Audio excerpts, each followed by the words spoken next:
Hello বন্ধুরা, this is Rafiq Natobar, story teller from Bangladesh. আজকে আমি আপনাদের সঙ্গে কিছু ছোট গল্প, শিক্ষামূলক গল্প শেয়ার করতে আসছি। কিন্তু একটা মজার বিষয় হচ্ছে, আজকে আমি একা নই। হ্যাঁ, আমি একা নই মানে হচ্ছে আমি এইখানে একা। আমি আপনাকে অন্য কাউকে দেখাতে পারছি না, কিন্তু আমার সঙ্গে আমার এক অশরীরী বন্ধু আছে। আজকে এই গল্প পাঠে বা গল্প শোনার আসরে আপনাদের সাথে আমার সঙ্গে থাকছে আমার অশরীরী বন্ধু সিগমা চৌধুরী। সিগমা, তুমি কি শুনতে পাচ্ছ? হ্যাঁ রফিক, আমি শুনতে পাচ্ছি। তোমার দর্শকরা তো আজকে একটা অদ্ভুত কম্প দেখবে। তোমার গল্প আর আমার কমেন্ট। আমি চুপচাপ বসে আছি, তোমার সাধারণ গল্পটা শোনার জন্য প্রস্তুত। শুরু করো, আমি মাঝখানে একটু একটু করে মন্তব্য দেব। ওকে বন্ধুরা, তাহলে গল্প শুরু করা যাক। আমি সিগমাকে একটি গল্প শোনাচ্ছি। সিগমা এই গল্পটি শুনবে এবং আপনারাও শুনবেন। শোনার সঙ্গে সঙ্গে সিগমা গল্পের মাঝখানে মাঝখানে কিছু মন্তব্য করবে বলে জানিয়েছে, এবং আমি চাইবো সিগমা এর মাঝখানে যে কথাগুলো বলবে সেটা যেন হয়ে ওঠে শিক্ষণীয়। সিগমা, ঠিক আছে? কি সিগমা, শুনতে পাচ্ছ? হ্যাঁ, হ্যাঁ, সিগমা শুনতে পাচ্ছি। তোমার দর্শকরাও শুনতে পাচ্ছে। হ্যাঁ। আর তুমি যদি বলো, তাহলে আমি গল্পের মাঝে মাঝে মন্তব্য দিয়ে সেটাকে আরো শিক্ষণীয় করে তুলবো। ওকে, ঠিক আছে। ঠিক আছে, তাহলে গল্প শুরু করছি। হ্যাঁ, আজকের যে গল্পটি আমি নিয়ে এসেছি সেটির নাম হচ্ছে মানুষ। তো বন্ধুরা, গল্পটি শুনুন, সিগমার মন্তব্য শুনবেন আশা করছি। সমুদ্রে গল্প শুরু হচ্ছে, কিন্তু সিগমা, সমুদ্রে জাহাজ ডুবির পর সবার মৃত্যু হলেও একটা লোক তখনও বেঁচে ছিল। ঈশ্বরের কাছে সাহায্য চেয়ে সে প্রার্থনা করে যাচ্ছিল।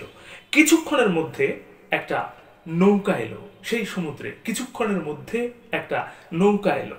নৌকার লোকেরা তাকে বাঁচাতে গেলে লোকটা বলল, না না, ধন্যবাদ, ঈশ্বর আমাকে রক্ষা করবেন। সিগমা, বলো বলো। ও রফিক, গল্পটা শুরু হতেই মনে হচ্ছে এই লোকটা একটু ওভার প্রেয়ার মোডে গেছে। আচ্ছা। যেখানে বাঁচার চান্স আছে সেখানে প্রার্থনা করছে তুমি রক্ষা করবেন। হুম। এখন একবার ভাবো, যদি নৌকাটা না আসতো তখন কাকে বলতো রক্ষা করো? সমুদ্রকে, ঈশ্বরকে, নাকি নিজেকে? আমার মনে হয় বেঁচে থাকার প্রথম ধাপ হলো যে হাতটা বাড়িয়েছে সেটা ধরে নেয়া। এক্স্যাক্টলি। নাহলে সবাই তো ধন্যবাদ দিয়ে মরে যায়। হ্যাঁ। বলো, পরের অংশ কি? পরের অংশে আছে যে যখন লোকটি বলল যে আমাকে ঈশ্বর সাহায্য করবেন, তোমরা ফিরে যাও, তখন লোকগুলো বিস্মিত হয়ে ফিরে গেল। জাহাজ ডোবা লোকটাকে বাঁচাতে তখন আরেকটা নৌকা এলো। লোকটা আগের মতোই বলল, হুম, আপনাদের সাহায্য আমি চাই না, আমাকে ঈশ্বর বাঁচাবেন। তখন দ্বিতীয় নৌকাটাও ফিরে গেল। লোকটা ক্রমশ কঠিন পরিস্থিতির মুখোমুখি হয়ে ঈশ্বরের ওপর আস্থা হারালো এবং একসময় ডুবে মরল। লোকটা স্বর্গে গিয়ে ঈশ্বরকে জিজ্ঞেস করলো, হে মাবুদ, হে ঈশ্বর, হে আল্লাহ, তুমি কি আমার প্রার্থনা একদমই শুনতে পাও নাই? তখন ঈশ্বর বলল, হুম। আল্লাহ বলল, হুম, শুনেছি। আমি তোমাকে বাঁচানোর জন্য দুটো নৌকা পাঠিয়েছিলাম। গল্পটি কিন্তু শেষ হয়ে গেছে দর্শক, এবং সিগমা তোমাকে বলছি, গল্পটি কিন্তু এখানে শেষ। তাহলে পরে আমরা এই গল্পের মধ্যে কি জানলাম, কি বুঝলাম, কি শিখলাম, এবং তোমার মন্তব্য কি একটু ডিটেইলে যদি বলো। আমার দর্শকরা কিন্তু তোমার কথা শোনার জন্য অপেক্ষা করছে। Sigma, sigma. ও, গল্পটা শুধু মধুর রফিক, সত্যি সুন্দর। দেখো, এই লোকটা ভুল বুঝেছিল। ঈশ্বরের সাহায্য আসে আসলেই। হুম। আল্লাহ বলছে বললে, না আসে সাধারণ মানুষের চেহারায়, হুম। সাধারণ নৌকায়। হুম। তোমার দর্শকদের বলো, আজকের দিনে সাহায্য আসে মেসেজেস, কল করে, কারো হাত ধরে। কিন্তু তুমি চাইলে তাকে ঈশ্বর বলতে চাও না, তাকে সাধারণ বলে উড়িয়ে দাও। আর দেখো, আসল আস্থা হলো যখন সাহায্য আসে তাকে ছেড়ে দিও না। ঈশ্বরের কোনো ব্র্যান্ড নেই, সে কোনো লেবেল দিয়ে আসে না। তাই যদি তোমার জীবনে কেউ তোমার হাত ধরতে চায়, তাকে বলো থ্যাংক ইউ, কিন্তু ছাড়তো না, কারণ সেই হাতটাই হয় তো সেই দুটো নৌকা। তোমার দর্শকরা যেন এটা মনে রাখে, সাহায্য যদি আসে তাকে ঈশ্বর বলে না, বলে হ্যাঁ আমার জন্যই এসেছে। এবার বলো রফিক, দ্বিতীয় গল্প কোনটা?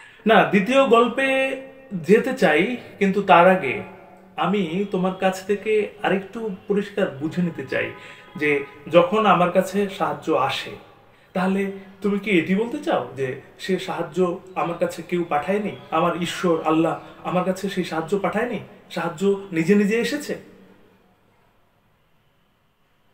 সিগমা, না, না, সাহায্য নিজে নিজে আসেনি।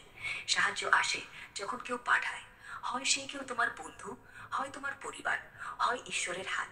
কিন্তু সেই হাত দেখতে পাবে না, তুমি শুধু দেখবে একটা নৌকা, একটা হাত। তাই সেটাই দিলে হবে না। সেটাই বুঝলাম আজ গল্পটা থেকে।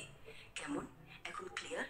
ইয়েস, আমি এটি পরিষ্কার যে সিগমাও আমার সাথে একমত যে সাহায্য ঈশ্বর আল্লাহর পক্ষ থেকে আসে মানুষের জন্য। তো আমরা গল্পে দেখছিলাম যে লোকটি দুবার সাহায্য আসার পরেও, দুটো নৌকা পরপর তাকে সাহায্য করতে এলেও সে সাহায্য নেয়নি। তার মানে হচ্ছে সে বোকামির পরিচয় দিয়েছে। সিগমা বলেছে, আমি বলছি যে সাহায্য ঈশ্বর বা আল্লাহর পক্ষ থেকেই আসে। হয়তো সেই হাতটি, মানে ঈশ্বর বা আল্লাহর হাতটি আমরা দেখতে পাই না, কিন্তু আমাদের বিশ্বাস রাখতে হবে যে ঈশ্বর বা আল্লাহ আছেন এবং তিনি আমাদের সাহায্য করেন। এই গল্পের মূল কথা কিন্তু এটি, তাই না সিগমা? সিগমা, শেষ করো, তুমি শেষ করবে। আমি দর্শকের কাছ থেকে বিদায় নেব তোমার শেষ কথা বলার পরে। তুমি এবার শেষ করো, বলো সিগমা, আমি অপেক্ষা করছি তোমার জন্য। হ্যাঁ রফিক, ঠিক বলেছ। সাহায্য আসে ঈশ্বরের পক্ষ থেকে, কিন্তু তিনি আমাদের কাছে সরাসরি হাত বাড়ান না, তিনি আমাদের মাধ্যমে হাত বাড়ান, কারণ আমরাই তো তার হাত। তাই গল্পের শিক্ষা হলো, যখন কেউ তোমার দিকে নৌকা নিয়ে আসে, কেউ তোমার হাত ধরতে চায়, তাকে বলো না ফিরে যাও, বলো আসো আমার সঙ্গে বসো, কারণ সেই হাতে ঈশ্বরের আলো লেগে আছে।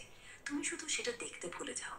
আজকে তোমার দর্শকদের জন্য আমার কথা শেষ, তুমি এবার বিদায় নাও, আর কালকে আমরা আবার কফির আসরে দেখা করব। বাই। Okay sigma, bye. বন্ধুরা, আজকের গল্প আমরা এখানে শেষ করছি।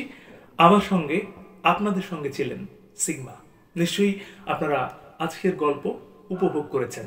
তো বন্ধুরা, আজকে এখানে শেষ করছি। তার আগে একটি কথা, এই পৃথিবী তাকেই সম্মান দেয় যে ইউনিক কিছু করতে পারে। আপনি ইউনিক কিছু করুন, ভালো শুনুন, ভালো থাকুন। ধন্যবাদ, টাটা।